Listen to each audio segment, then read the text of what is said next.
Hey, everybody. Thanks for joining me again for Grace with Paul Gray.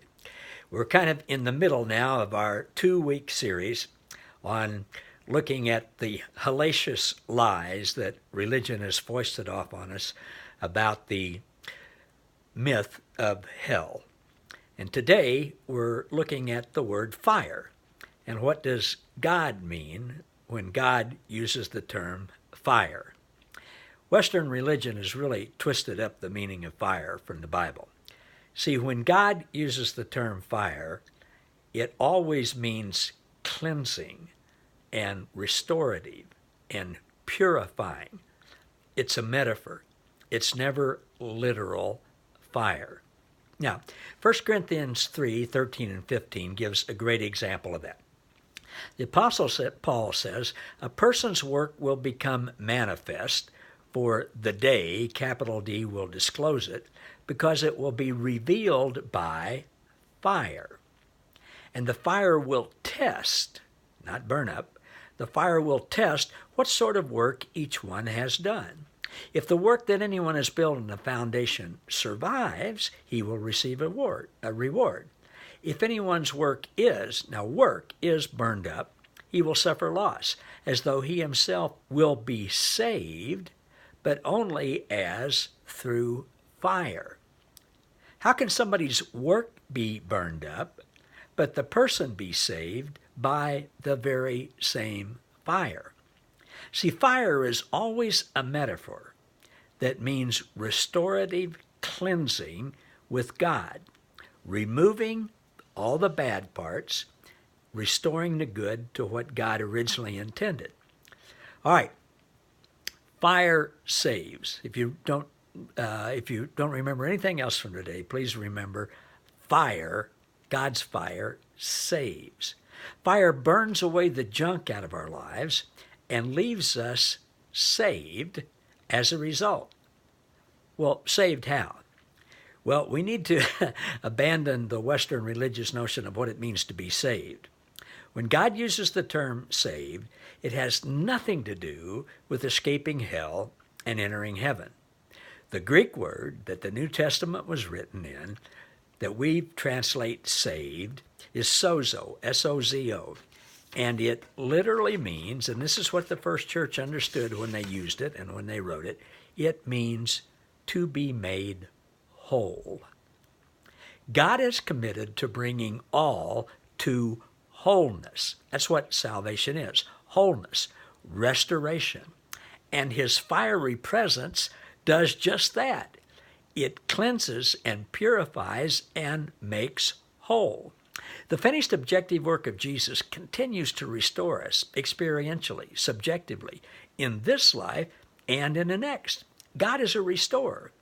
The first church, for the first few hundred years, never believed in a literal fire that tortured and punished people forever.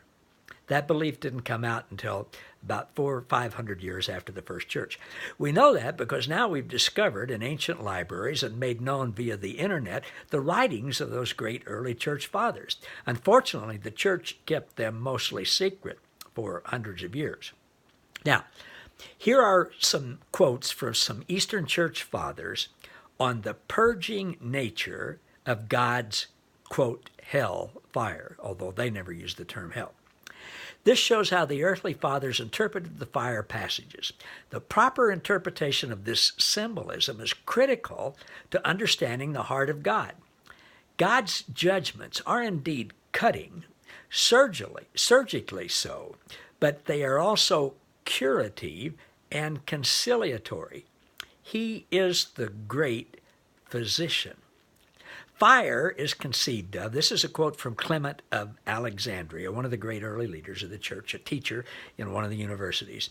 Fire is conceived of as a beneficent and strong power, destroying what is base, B-A-S-E, preserving what is good. Therefore, this fire is called wise by the prophets.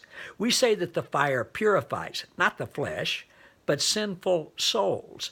Not an all-devouring, vulgar, earthly, natural fire, but the wise fire, we call it. the fire that pierces the soul, which passes through it. That's Clement of Alexandria. His summary is, God's wise fire is saving, disciplinary, leading to conversion. The great Origen, or Origen, O-R-I-G-E-N, agreed with his professor Clement. He said, the sacred scripture does indeed call our God a consuming fire, Hebrews 12:29, and says that rivers of fire go before his face, Daniel 7:10, and that he shall come as a refiner's fire and purify the people, Malachi 2:2 and 3. As therefore God is a consuming fire, what is it that is to be consumed by him? We say it is wickedness and whatever proceeds from it, such as is figuratively called wood, hay, and stubble, 1 Corinthians 3:12-15 that we read before, which denote the evil works of a man. Our God is a consuming fire in this sense, and he shall come as a refiner's fire to purify rational nature from the alloy of wickedness and other impure matter which has adulterated the intellectual gold and silver, consuming whatever is evil that has been mixed in with the soul. Okay, that's from Origen. Now finally, the deeply revered Gregory of Nisan, he says this, what therefore is the scope of Paul's argument in 1 Corinthians 15:28? That the nature of evil at length be wholly exterminated, and divine immortal goodness embrace within itself every rational creature, so that all who were made by God, not one shall be excluded from his kingdom. All the viciousness that like a corrupt matter is mingled in things shall be dissolved and consumed in the furnace of purgatorial fire, and everything that had its origin from God shall be restored to its pristine state of purity. He says, they are purged with the wise fire, or made to pay in prison every debt up to the last farthing. And that's a metaphor. To cleanse them from the evils committed in their error. Thus they are delivered from all the filth and blood with which they have been so filthied and defiled that they could not even think about being saved from their own perdition. Now, I'm going to go in some more tomorrow in depth of what sulfur and things like that mean, what they literally mean, not what we've been taught they mean. But I think you can get an idea here. First of all, it's pretty plain to see once you're willing to give up some things that you've sort of blindly held to. It's pretty plain to see that anytime God and fire are talked about together in the scripture, it's a metaphor. It's not an actual burning fire.